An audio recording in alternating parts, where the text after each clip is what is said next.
Nous avons voyagé jusqu'à Légnay-en-Belin en voiture. C'est pas très original, mais nous y sommes. Bonjour monsieur. Bonjour. Membre de l'association de ce festival qui dure depuis de nombreuses années maintenant. Oui, on est donc au 15e festival là, cette année.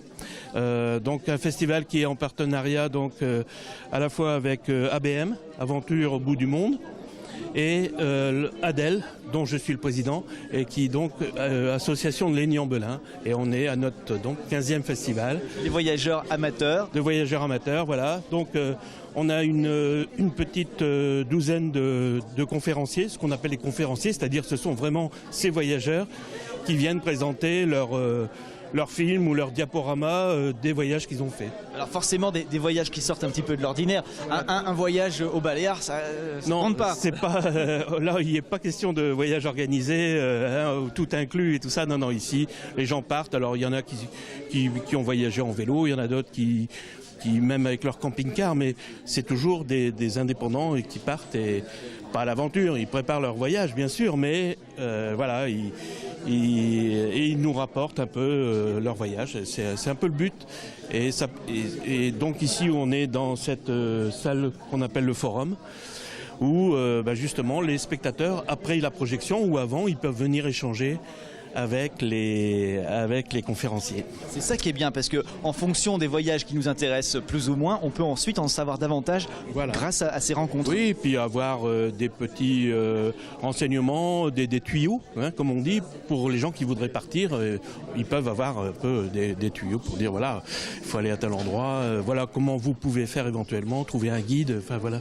Vous savez à peu près combien de destinations sont représentées aujourd'hui? Alors cette fois-ci, on essaye de toute façon à chaque édition d'avoir un peu un aperçu autour du monde, quoi. Donc on a la Birmanie, on a la Mauritanie, on a l'Équateur. Vous voyez, on essaye un peu d'aller dans tous les continents. Il y a la Chine.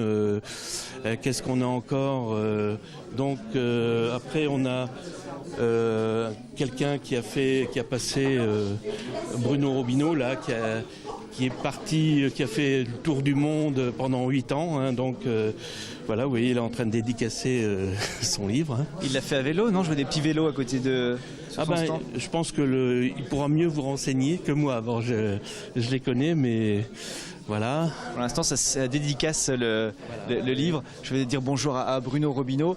Allez, Romuald, viens. Il est par là, c'est le monsieur qui dédicace son livre avec le chapeau. Bonjour Bruno. Oui, bonjour. Alors, vous êtes allé où?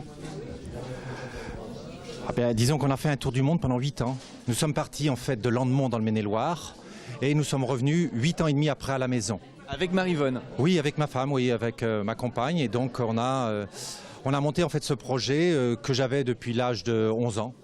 Je voulais aller voir comment les hommes vivent ailleurs. Besoin d'aventure aussi, j'imagine. Parce que vous voyagez comment? Vous voyagez à bord de... vous partez comment? Avec quel moyen de transport? Alors celui-ci. Ah ouais, c'est pas mal, et ça fonctionne? Alors celui-ci, je ne sais pas, il faut peut-être montrer la caméra. Ça c'est en fait, voilà. Ça c'est le... Oui, ça fonctionne très bien. La seule chose qu'il nous faut simplement, c'est d'avoir de la patience. J'imagine. Ah bah ouais, là ils font. Oui, des gens sympas qu'on rencontre dans les voitures en faisant du stop? Ah, toujours en fait. Le stop, c'est le moyen le plus... D'abord, premièrement, le stop est écologique. Puisqu'en fait, vous ne dépensez pas plus de gasoil que... Voilà, vous attendez sur le bord de la route et vous avez forcément une belle âme qui va s'arrêter. Toujours. Il faut être courageux. J'ai jamais osé faire de stop de ma vie. Ah bah bien sûr qu'il faut toujours... heureusement, c'est disons que le voyage nous ouvre en fait à la dimension de l'autre, donc il faut un petit peu de courage pour se mettre juste sur le bord de la route puis attendre. Et pour traverser les mers, les océans, vous faites comment? Alors attendez, il y a aussi d'autres choses. Parce que je voyais des vélos, donc je me suis dit, est-ce qu'il a fait du vélo? Voilà, bon, très juste.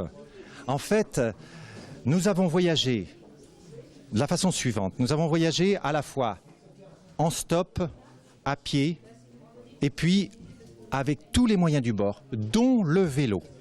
Et voici les petits vélos. Donc ça, je me suis dit, d'ailleurs, vous voyez ces petits vélos, et à un moment donné, je me suis dit la chose suivante, très simple. Je me suis dit, au fond, on voyage en vélo, et ce serait bien d'avoir un symbole pour, lorsque les gens me prennent en stop, eh bien, je puisse les remercier. Et donc, je me suis mis à faire des petits vélos. Et partout dans le monde, je peux dire qu'il y a un petit vélo soit au Japon, soit en Corée, soit en Chine, soit en Bolivie. Il y a certainement un petit vélo sur une commode. Et voilà, le petit vélo se tient.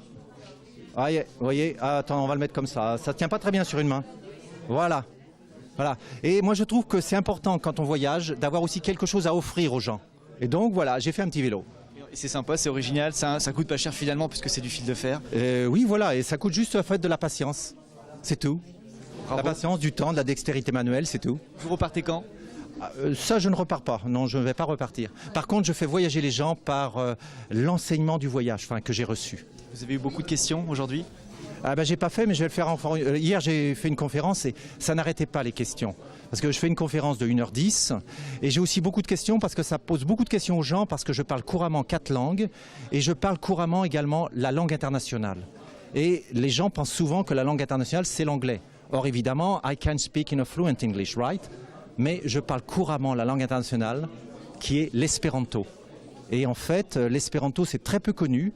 La plupart des gens pensent, quand ils ont entendu parler de la langue internationale, ils pensent que l'espéranto était une langue qui aurait pu fonctionner et ils croient que l'espéranto n'existe plus, ce qui est absolument faux.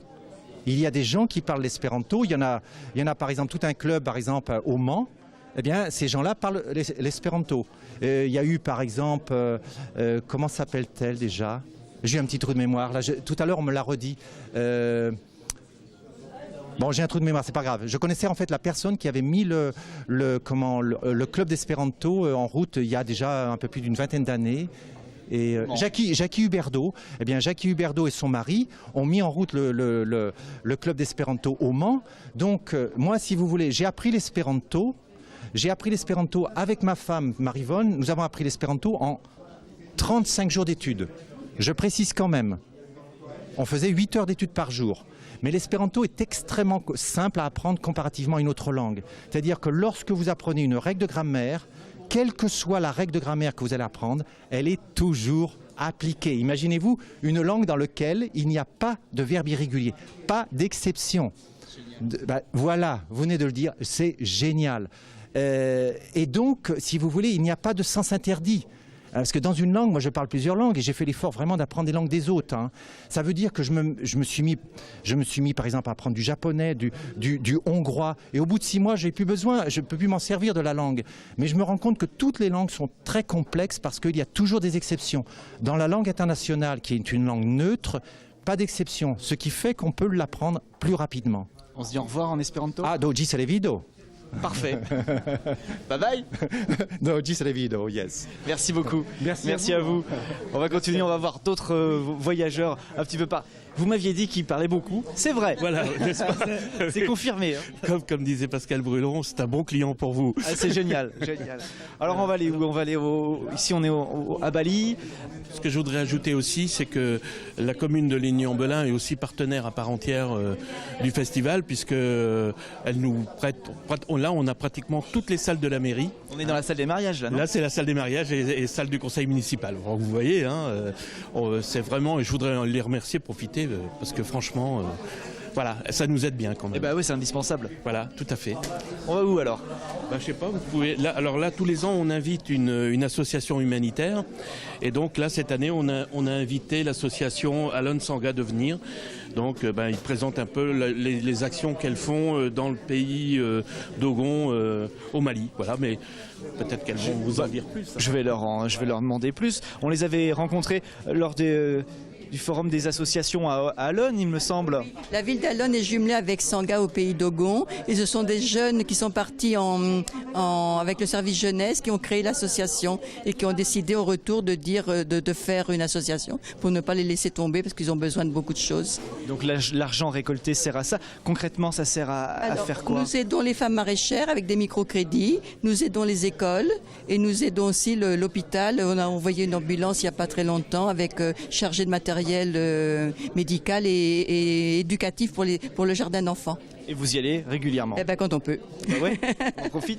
Donc on y va en 2010 et 2008, 2009, 2010 et là on est bloqué puisque on ne peut plus y aller. Oui, c'est un petit peu compliqué. C'est en zone rouge, mais le maire de Sanga vient régulièrement en France, donc on le voit régulièrement et c'est lui qui apporte les projets. Eh ben parfait. Merci à vous. Je vous en prie. Bon courage.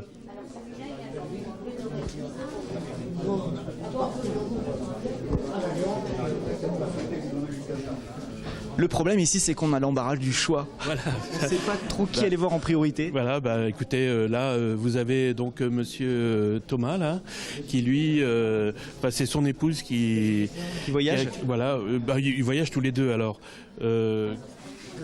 Donc Claudette, donc sa femme, a fait le montage sur la Mauritanie et son mari donc, ce qu'il fait, c'est que il tient un carnet de voyage et il fait les dessins comme vous pouvez. On a pas mal voyagé. Voilà, donc. Ça c'est génial, ça de Ah oui, pouvoir illustrer. Donc là, Ça pas leur d'appareil permet photo, après, voilà, c'est que du dessin. que du dessin en ce qui concerne donc Michel, mais son épouse, elle, prend les photos et fait le montage. Donc, Ils sont allés au Yémen. voilà. Non mais c'est vrai que c'est très... il va vous expliquer. Hein, Eh oui. Mais ça, il reste moins de temps. Je vais dire bonjour à Michel Thomas. Bonjour Michel. Oh là là. Oh, bonjour. C'est moi. Alors on va raconter vos voyages en quelques mots. Vous êtes allé où? On a vu le Yémen là par exemple. Disons qu'on a fait un petit tour du monde en 30 ans, quoi. Il y a beaucoup de pays qu'on n'a pas vus encore. Voilà. On a fait beaucoup l'Asie, on a fait beaucoup l'Afrique, un petit peu l'Amérique du Sud. Voilà. Et vous allez continuer. Et on va continuer. Alors on a toujours voyagé à 2, à 3 lorsque mon fils était plus jeune. Ouais. Voilà, il a voyagé 20 ans avec nous. Voilà. Les moyens de transport? Les moyens de transport, avant, on prenait l'avion. On arrivait dans un pays, mettons au Ladakh.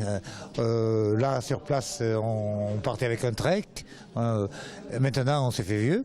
On arrive, on téléphone avant de partir, on envoie un mail pour réserver dans une agence qui nous fournit la voiture et le chauffeur. Et on part avec une voiture et un chauffeur. Voilà. C'est génial ça. Le sac à dos, on l'a mis dans le grenier, on porte la valise, quoi. D'accord. Prochaine destination? Je crois qu'on va retourner en Éthiopie pour la 3e fois, parce que ma femme a débusqué une fête musulmane à côté de Sumatra, là-bas. Mais on attend un petit peu pour savoir si c'est pas trop Compliqué au niveau de la politique Voilà. locale. Voilà. Très bien. Voilà. Autrement, il y a des pays merveilleux. Et ce que je conseille, c'est quelqu'un qui veut voyager, qui n'a jamais voyagé, il part en Inde. Avec 20 € par jour, il vit royalement. Il loue une voiture avec chauffeur tout compris, 30 € de plus, 50 € par jour. C'est mieux qu'un voyage organisé. Il a tout à portée de la main et c'est pas cher. C'est pas cher, on est les rois du pétrole. Alors que, pour comparer, simplement un voyage en Inde, au sud de l'Inde, c'est un voyage qui va vous coûter pour 15 jours 2500 € par personne. Alors que moi, 2 mois, 60 jours, 6 fois 130, 3000 €. L'avion, 1000 €, 4000 €. Voilà, faut être un petit peu débrouillard. Voilà. Je ne fais pas la publicité de l'Inde, je n'ai d'aucune agence. Mais voilà. Non, je veux dire, c'est un pays, quelqu'un qui n'a pas voyagé, c'est le pays que je conseille par excellence parce que c'est pas cher. Et puis on n'a même pas besoin de parler l'anglais ni rien. Moi, 30 ans que je voyage, je parle même pas l'anglais. Je baragouine un peu, quoi. Voilà. Comme nous, quoi. Voilà. Merci en tout cas. Merci à vous. Merci à vous. À bientôt. Il y a une buvette, il paraît, je vais faire un tour. Non, je disais que j'aime bien finir à la buvette parce que j'aime bien mettre en valeur aussi les bénévoles. Parce que sans bénévoles, pas d'association, pas de fête, il n'y a rien. Sans les bénévoles, on pourrait rien faire, hein, parce que ce soit ici à la cafétéria, que ce soit au service des repas, effectivement, parce qu'il y a un repas le samedi soir ouvert à tout le monde. Hein, donc là, il faut de la main-d'œuvre, la billetterie, l'accès aux salles. Ça représente en gros une 60aine de bénévoles répartis sur les 2 associations. Et c'est vous qui faites les gâteaux? Oui? Non? C'est pas... Chacun les apporte. Et on a la chance que les participants apportent les gâteaux. Et puis, après, nous, on les vend pour nous faire une petite caisse, quoi, pour... C'est bien, bravo aux bénévoles. Merci infiniment Alain. Écoutez, merci d'être venu. Hein, et puis j'espère qu'on se reverra l'année prochaine. Pour la 16e. Pour la 16e édition du festival. Toujours ici à Lénier? Toujours ici à Lénier et toujours le premier week-end de février. Voilà. C'est parfait. Merci infiniment. Je vous en prie. À bientôt.